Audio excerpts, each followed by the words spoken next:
The scorching sun beat down on the vast wilderness of Great Basin National Park, painting the sky with fiery hues as heat waves shimmered on the horizon.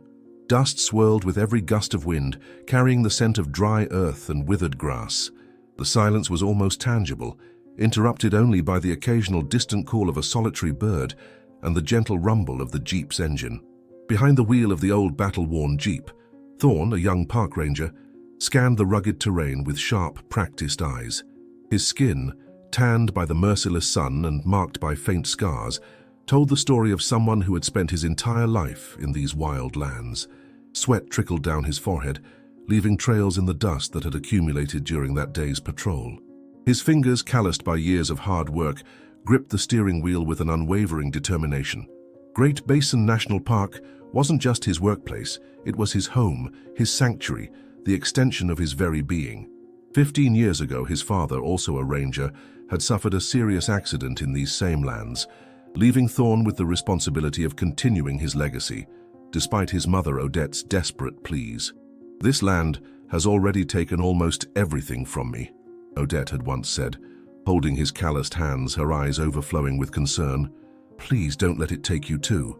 But Thorne never saw another path for himself.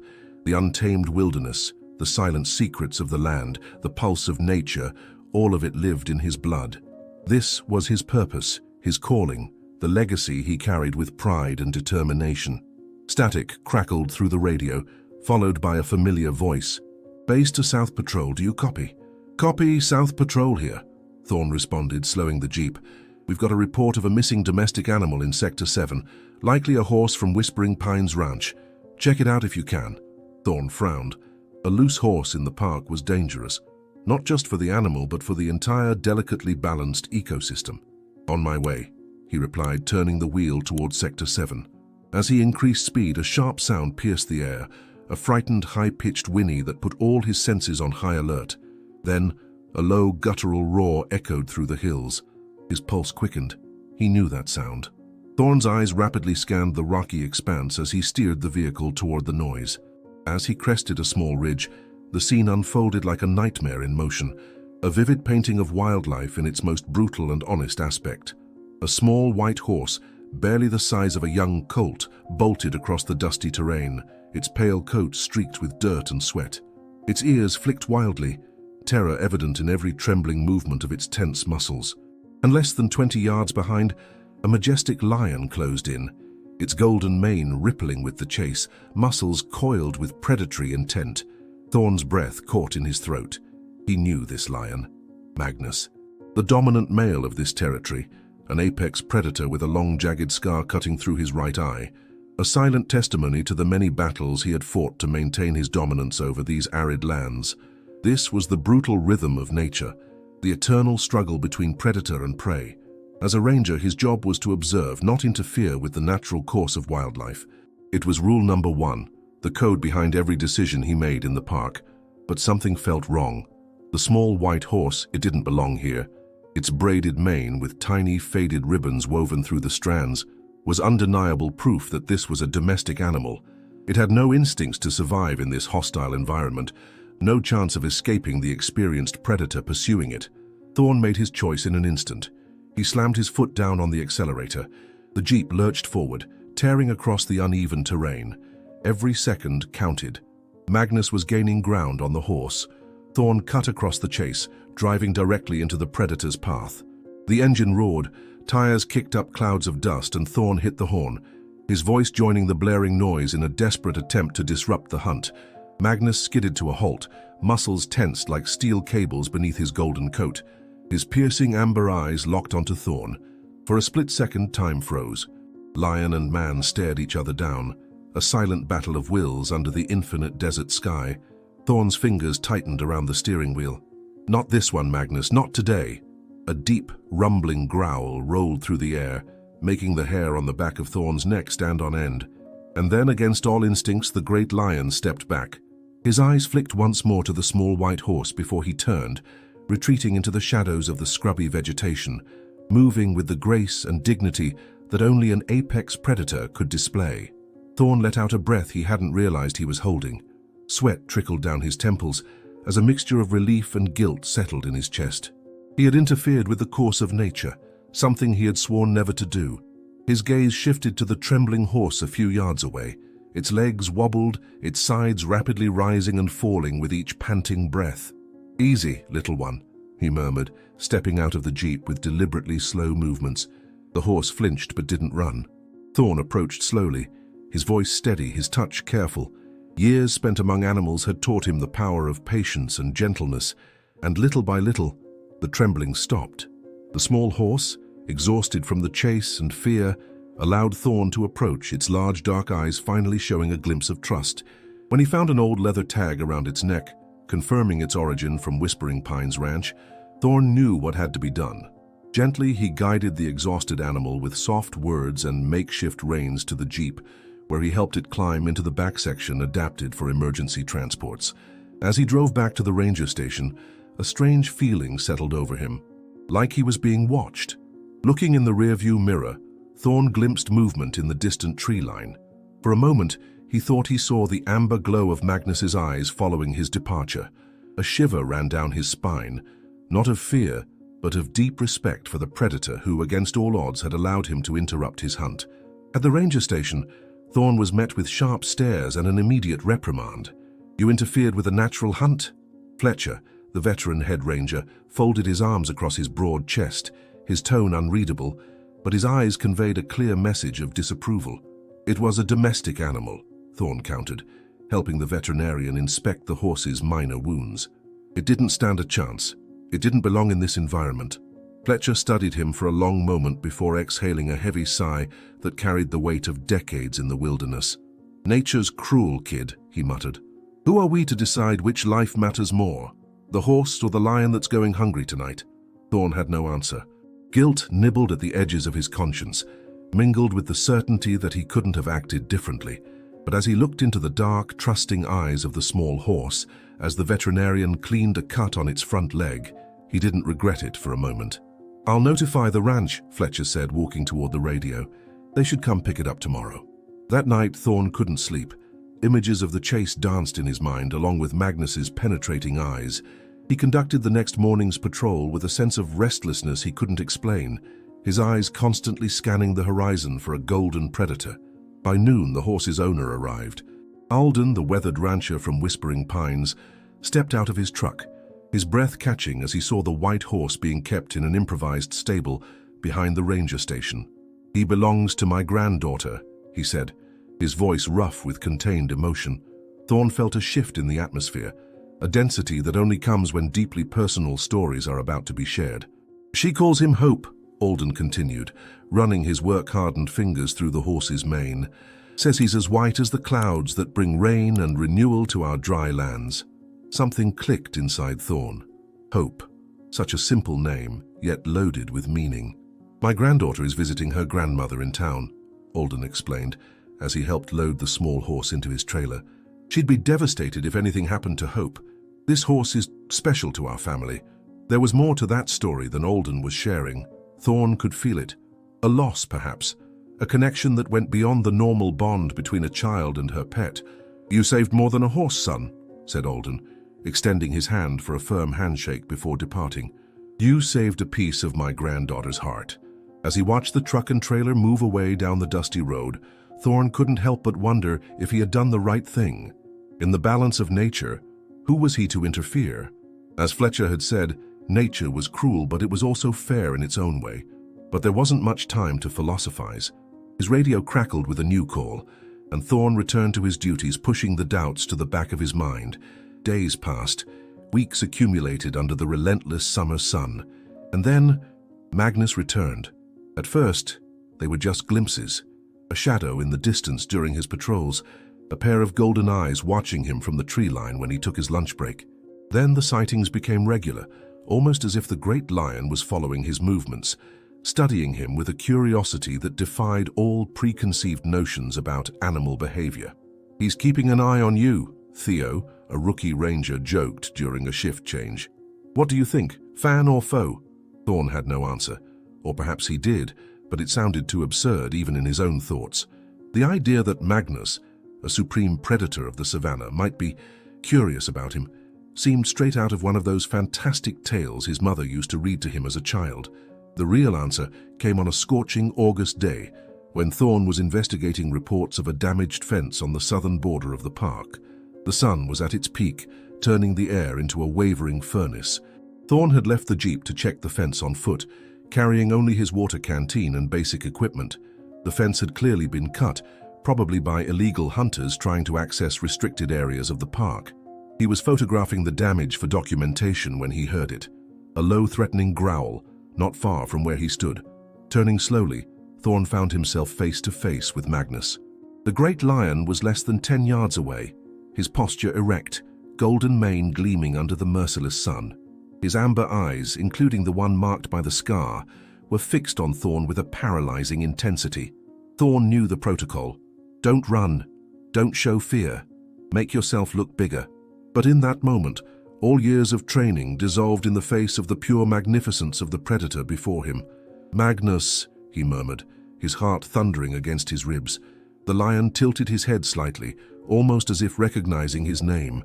For long seconds they remained like this, man and beast, measuring each other under the infinite desert sky. And then, the unexpected happened. Magnus moved, not to attack, but to approach with deliberate steps. Thorne remained motionless, every muscle in his body tense, ready for a flight he knew would be futile. The lion stopped just a few yards away, his nose twitching as he caught Thorne's scent. With a movement so sudden that Thorne barely had time to register it, Magnus turned and began walking away. After a few steps, the lion stopped and looked back as if expecting Thorne to follow. "You want me to follow you?" Thorne whispered, disbelief coloring his voice. As if in response, Magnus roared softly and continued walking, occasionally stopping to ensure Thorne was following. Against all common sense, against all rules and protocols, Thorne found himself following the predator through the desert landscape. Something deep and instinctive told him that this was not normal behavior, that Magnus was trying to show him something. After 20 minutes of walking over rough terrain, Magnus stopped at the edge of a small ravine. Below, half hidden by twisted shrubs, was a lion cub, motionless, apparently injured. Understanding hit Thorne like lightning. Magnus hadn't been hunting the small white horse for food for himself. He had been hunting for his injured cub. "Your cub is injured," Thorne whispered, his mind racing. "That's why you've been around. You need help." The idea was so absurd, so contrary to everything he knew about animal behavior, that Thorne almost laughed at his own conclusion. And yet, there was Magnus, an apex predator, apparently asking a human for help. Thorne knew what he needed to do. With slow, deliberate movements, he took out his radio. "Base, this is Thorne. I need the veterinary team in Sector 9. Injured lion cub, possibly the leg, and you won't believe this, but Magnus is with me." The reaction on the other end was predictable, disbelief followed by concern for his safety. But Thorne managed to convince them that the situation was real and urgent. The next moments were the most tense and extraordinary of Thorne's career. He remained at the edge of the ravine, maintaining eye contact with Magnus, who had gone down to stay beside his cub. The tension was palpable, but there was also something else. A connection, a mutual understanding that transcended the barrier between man and beast. When the veterinary team arrived, led by Dr. Ellis, a renowned wildlife specialist, the scene left them momentarily speechless. "In 20 years of veterinary medicine," Ellis muttered, "I've never seen anything like this." With infinite patience and impeccable technique, Ellis's team managed to temporarily sedate Magnus and treat his cub. The injury wasn't serious, a deep cut on the paw that had become infected, but nothing that antibiotics and good care couldn't resolve. "He would have been dead in a few days without treatment," Ellis explained, as they watched from a safe distance as Magnus slowly awakened from sedation. "I don't know how or why, but it seems Magnus chose to trust you, Thorne, and that saved his cub's life." Fletcher, who had insisted on coming personally when he heard the call over the radio, was uncharacteristically silent. His eyes, normally hard as granite, now revealed a mixture of amazement and something close to reverence. "Maybe," he finally spoke, his voice rough with contained emotion, "maybe we humans aren't the only ones capable of gratitude and recognition." The words hung in the air, laden with meaning. Thorne felt a lump form in his throat as he watched Magnus, now fully awake, carefully sniff his treated cub. A week later, Thorne received an unexpected visit at the ranger station. It was Alden, the rancher. But this time he wasn't alone. Beside him was a girl of about 10, her eyes shining with barely contained excitement. "This is my granddaughter, Lily," Alden introduced, a smile softening his time-hardened features. She insisted on coming to personally thank the man who saved Hope. Lily approached, holding something in her small hands. "Mom helped me make this for you," she said, extending the object to Thorn.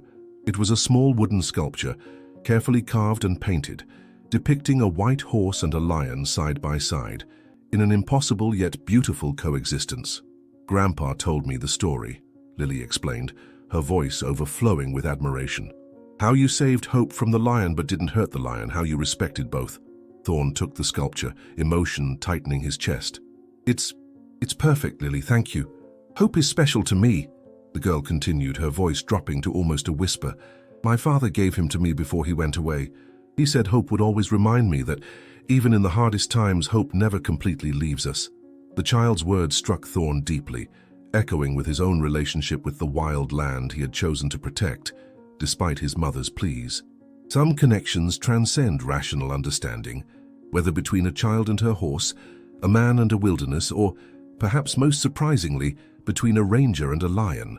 That night, alone in his small cabin on the outskirts of the station, Thorn placed the sculpture on his desk and wrote in his journal, "Today I understood that sometimes our greatest strength lies not in the power to dominate nature, but in the wisdom to recognize when we should interfere and when we should simply observe. Magnus taught me that even the fiercest predators have a depth we rarely glimpse, and a small girl reminded me that hope comes in the most unexpected forms." In the months that followed, Magnus and his cub were occasionally seen near the ranger station, always maintaining a respectful distance, but their presence was unmistakable. The great lion had become a kind of silent guardian, an unlikely ambassador between the wild world and the world of men. The story of Thorn, Magnus, and the little white horse spread, first among the park staff, then to neighboring ranches, and eventually to visitors from across the country. It became a local legend, the kind of story that rangers told around the campfire to rookies, half believing, half doubting, but all enchanted by the possibility. A year after the rescue of Hope, Thorn received a promotion, head of the Wildlife Conservation Division of the park, a position created especially for him following the success of his pilot predator monitoring program. His work with Magnus had inspired a completely new approach to coexistence between humans and large predators in the region. On his first official day in the new position, Thorn decided to visit a special place. He drove his jeep to the exact spot where he had intercepted Magnus chasing Hope a year earlier. Sitting on the hood of the jeep, he watched the sun begin its descent on the horizon, painting the sky with shades of orange and purple that no human artist could replicate. The sound of shifting gravel alerted him. Turning, he wasn't entirely surprised to see Magnus on the top of a nearby hill, his majestic silhouette outlined against the flaming sky. "Hello, old friend," Thorn called softly. As if in response, Magnus let out a low roar that reverberated through the valley. For a moment, man and beast kept their gazes fixed on each other, a silent understanding passing between them. Then, with a dignity that only a true king of the desert could display, Magnus turned and disappeared beyond the hill. Thorn smiled. It wasn't friendship, not in the human sense of the word. It was something older, more primitive, more true, a mutual respect between two species that normally lived in separate worlds. As he drove back to the station under the growing twilight, Thorn reflected on the lessons he had learned in the past year. Nature was indeed cruel in its impartiality, but it was also capable of unexpected grace. And humans, with all their arrogance and tendency to interfere, could sometimes become part of something greater than themselves, if only they stopped to listen and observe. The following week, a new plaque was unveiled at the park entrance. It showed the silhouette of a lion and below the words, "Great Basin National Park, where respect and conservation walk side by side." It was a simple yet powerful tribute, not just to Magnus and his extraordinary behavior, but to all the wild animals that called the park home, and to the humans dedicated to protecting them. Lily and Hope became regular visitors to the park, the girl now determined to become a zoologist when she grew up. She brought new drawings for Thorn with each visit, each more detailed than the last, revealing a natural talent and a deep love for wildlife. On a particularly memorable afternoon, Thorn took Lily, with Alden's permission and under strict supervision, to observe Magnus's family from a distance, which now included not only the recovered cub, but also a new litter. "They're a family like us," Lily observed, her eyes shining with admiration as she watched through binoculars the cubs playing under their mother's watchful eye, while Magnus stood guard nearby. "Yes," Thorn agreed. "Different from us in many ways, but the same in the things that really matter." The profound simplicity of a child's observation made him smile. Perhaps that was what all guardians of nature, be they scientists, rangers, or just lovers of the wild world, were trying to protect. Not just individual species or ecosystems, but the intricate web of life that connects us all. That night, Thorn added another entry to his journal, which had grown considerably over the past year. "Today, watching Magnus with his family and Lily with her beloved Hope, I realize that what truly makes us human is not our separation from nature, but our ability to recognize our deep connection to it. Perhaps our most important task is not to master the natural world, but to relearn how to live as part of it." And so, in the vast expanses of Great Basin National Park, under an infinite sky of stars, an unlikely story of mutual respect, understanding, and coexistence continued to unfold, a testimony to the power of compassion and the ability to recognize dignity in all forms of life.